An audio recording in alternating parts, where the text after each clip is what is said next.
حامدا ومصليا ان الله وملائكته يصلون على النبي یا ایھا الذین آمنوا صلوا علیہ وسلموا تسلیما باواز بلند پڑھیے الصلاۃ والسلام علیک یا سیدی یا رسول اللہ وعلی آلک واصحابک یا سیدی یا محمود رب العالمین۔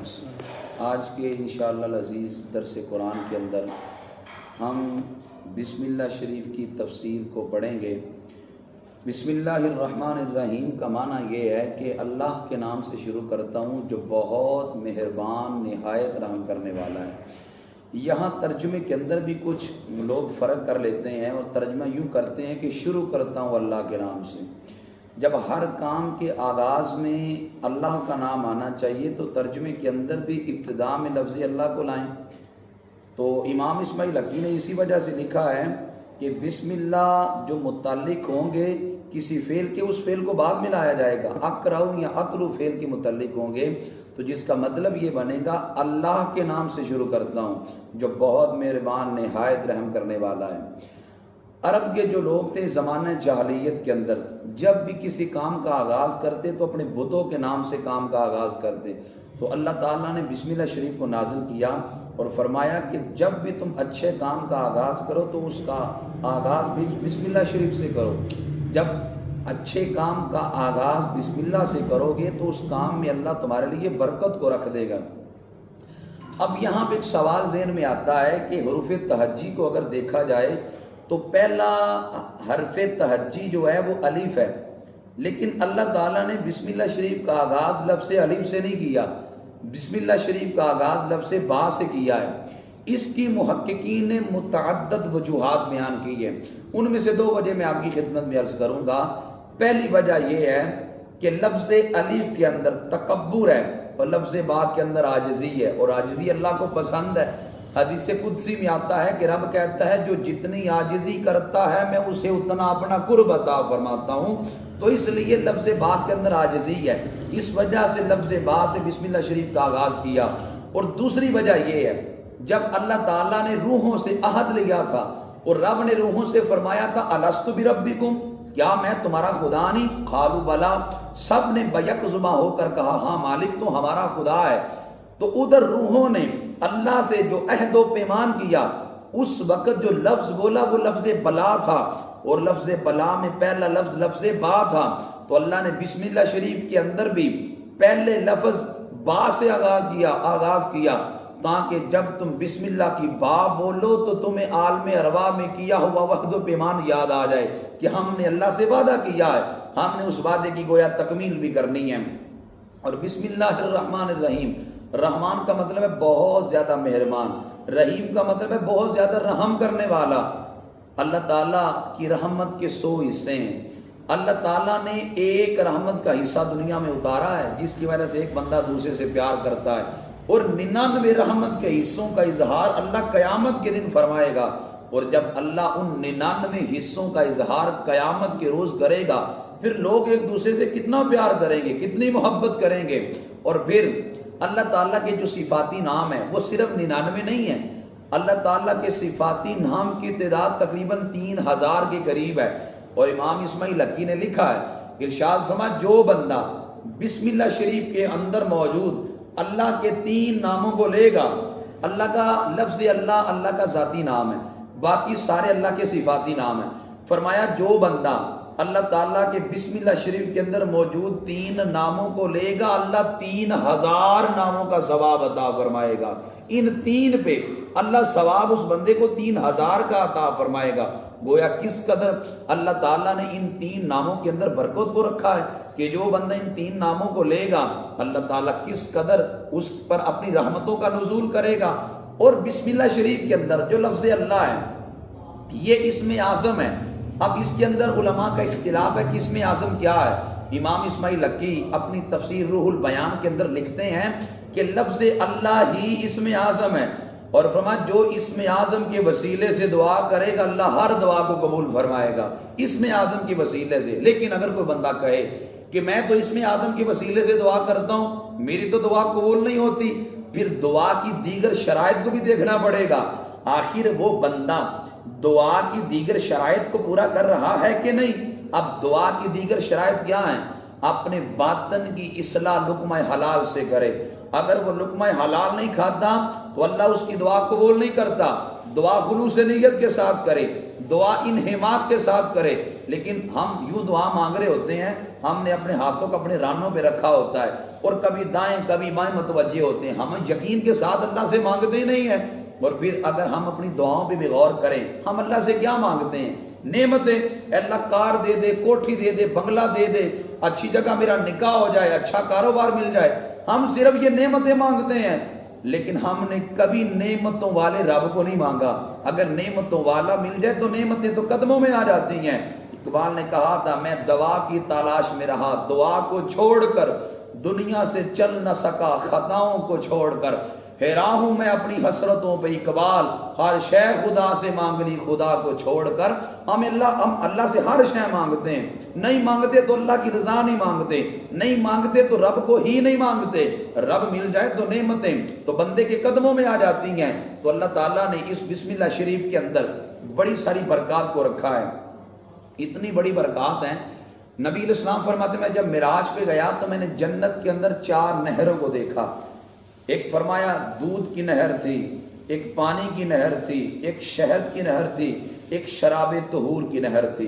حضور فرماتے میں نے 4 نہروں کو جنت میں دیکھا. میں نے کہا جبریل یہ نہریں کہاں سے آتی ہیں اور کہاں پہ جاتی ہیں؟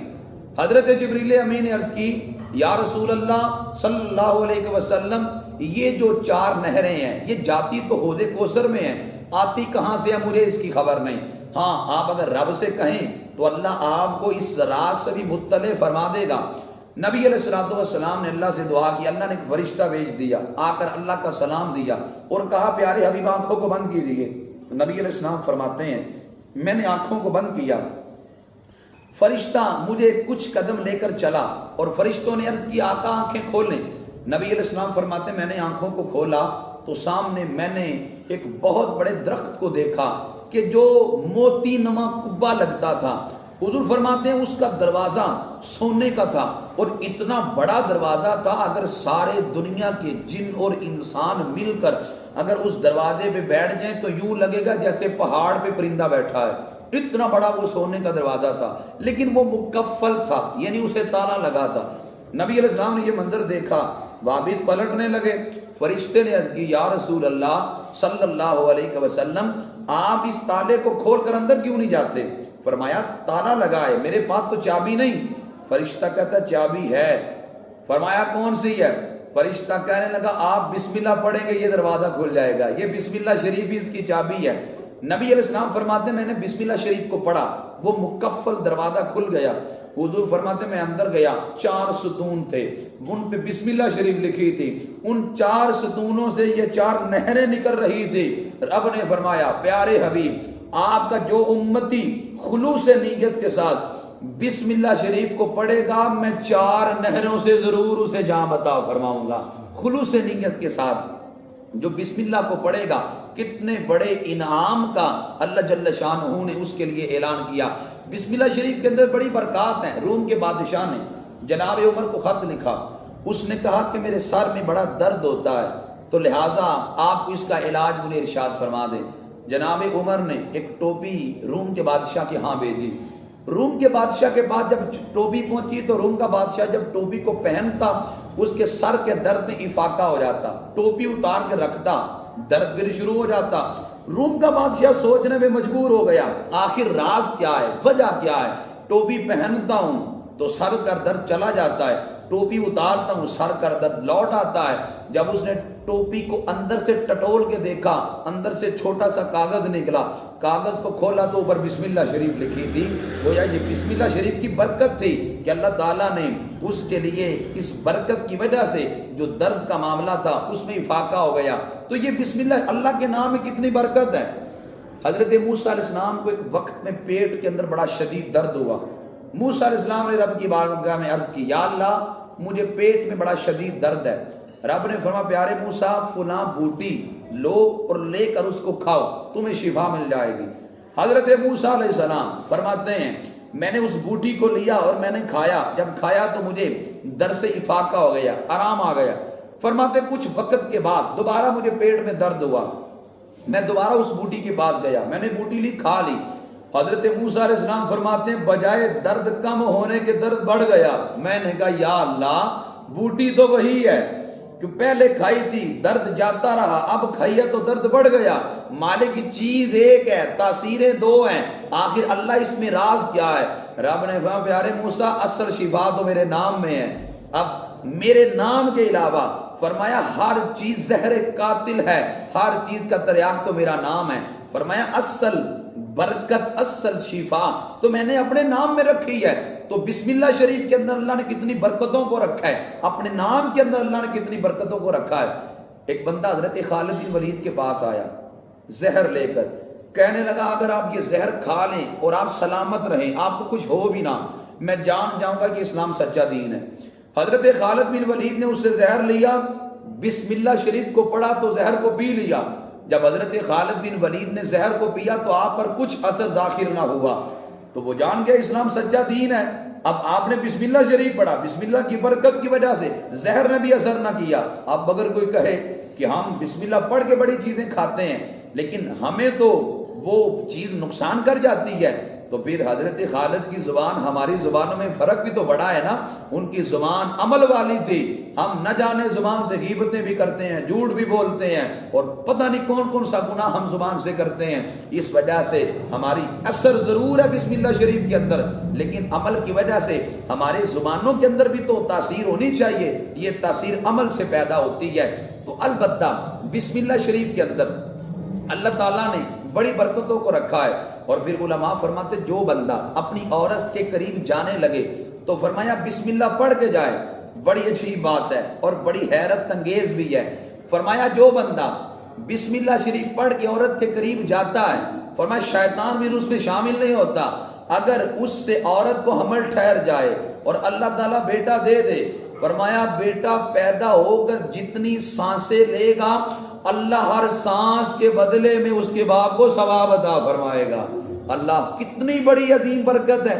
صرف عورت کے قریب جاتے وقت بسم اللہ شریف کو پڑھا تھا، بسم اللہ شریف کی برکت کی وجہ سے بیٹا پیدا ہوگا، جتنے سانس لے گا اللہ ہر سانس کے عوض اس کے باپ کو نیکی عطا فرمائے گا۔ اسی طرح جو بندہ سواری پہ بیٹھتے وقت بسم اللہ شریف اور الحمدللہ پڑھ لیتا ہے، سواری جتنے قدم چلتی ہے اللہ ہر قدم پہ سوار کو ثواب عطا فرماتا ہے۔ یہ کتنی عظیم نیکی ہے، یہ تو گویا مفت کی نیکیاں ہیں جو انسان کو ملتی ہیں۔ تو بسم اللہ شریف کے اندر اللہ تعالیٰ نے بڑی برکتوں کو رکھا ہے، انسان کو اس سے بڑی برکتیں ملتی ہیں۔ اور پھر یہ بات بھی یاد رکھیں، نبی علیہ السلام نے فرمایا ہر وہ اچھا کام جس کے شروع میں بسم اللہ نہ پڑھی جائے وہ کام میں برکت نہیں ہوتی۔ اگر تم چاہتے ہو میرے کام میں اللہ برکت کو رکھ دے تو بسم اللہ شریف سے ہر کام کا آغاز کریں۔ اگر ہم کام کے اچھے کام کے شروع میں بسم اللہ نہیں پڑھتے تو اس میں برکت نہیں ہوگی۔ غور کریں، ہر اچھے کام کے شروع میں بسم اللہ پڑھنی ہے، اور برے کام کے شروع میں بسم اللہ شریف پڑھنا بھی برا ہے۔ علامہ شامی نے یہاں پہ لکھا ہے، امام ابن عابدین شامی لکھتے ہیں کہ حقہ اگر کوئی بندہ پیتا ہے یا کوئی بدبودار چیز کھاتا ہے، کچا لہسن کھاتا ہے، کچا پیاز کھاتا ہے، فرمایا اس کے لیے بھی بسم اللہ پڑھنا اچھا نہیں ہے، اس لیے کہ وہ بدبودار چیز کھا رہا ہے۔ اور پھر اگر کوئی بندہ معاذ اللہ زنا کرتا ہے، شراب پیتا ہے، چوری کرتا ہے اور اس کے شروع میں بسم اللہ پڑھتا ہے تو پھر تو حرام ہے اس کے شروع میں بسم اللہ پڑھنا۔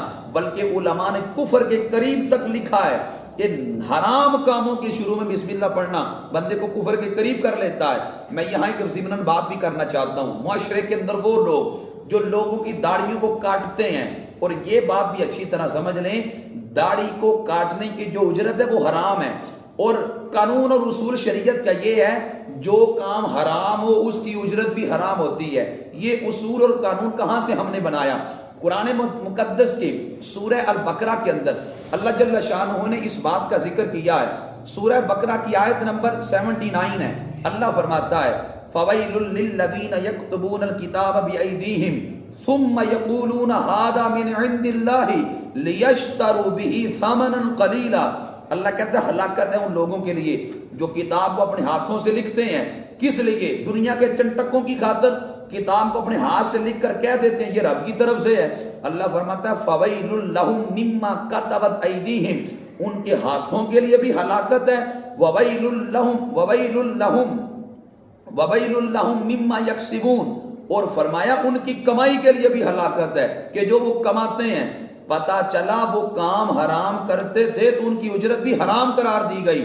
یہاں سے یہ اصول مستنبط ہے کہ جو کام حرام ہوتا ہے اس کی اجرت بھی حرام ہوتی ہے، لہذا جو لوگ لوگوں کی داڑھیوں کو مونڈتے ہیں یا ناجائز خط بناتے ہیں یا داڑھیوں کے ڈیزائن بنا کر ان کی اجرت لیتے ہیں، ان کے لیے اس اجرت کو لینا حرام ہے۔ اور اب جو بندہ داڑھی کو مونڈنے سے قبل بسم اللہ پڑھ لیتا ہے تو حرام کام کے شروع میں بسم اللہ پڑھنا کتنا بڑا جرم ہے۔ میں نے عرض کیا گویا کفر کے قریب تک معاملہ پہنچ جاتا ہے۔ اس وجہ سے جو بندہ داڑھی کو مونڈتا ہے وہ پہلے ناجائز کام کر رہا ہے اور اوپر سے بسم اللہ شریف پڑھ کر وہ شریعت کا اور بھی مجرم بن جاتا ہے۔ تو اس وجہ سے بسم اللہ شریف ہر اچھے کام کے شروع میں پڑھیں۔ جب ہم ہر اچھے کام کے شروع میں بسم اللہ شریف کو پڑھیں گے تو اللہ کی رحمتیں برسیں گی۔ جب اللہ کی رحمتیں ہم پہ برسیں گی، اللہ کی رحمتیں متوجہ ہو جائیں گی تو پھر بندے کے بگڑے کام بھی سنور جائیں گے۔ دعا کرتا ہوں کہ اللہ تعالیٰ مجھے اور آپ کو بسم اللہ شریف کی برکات کو سمیٹنے کی توفیق عطا فرمائے۔ وما علیہ الا البلاغ المبین۔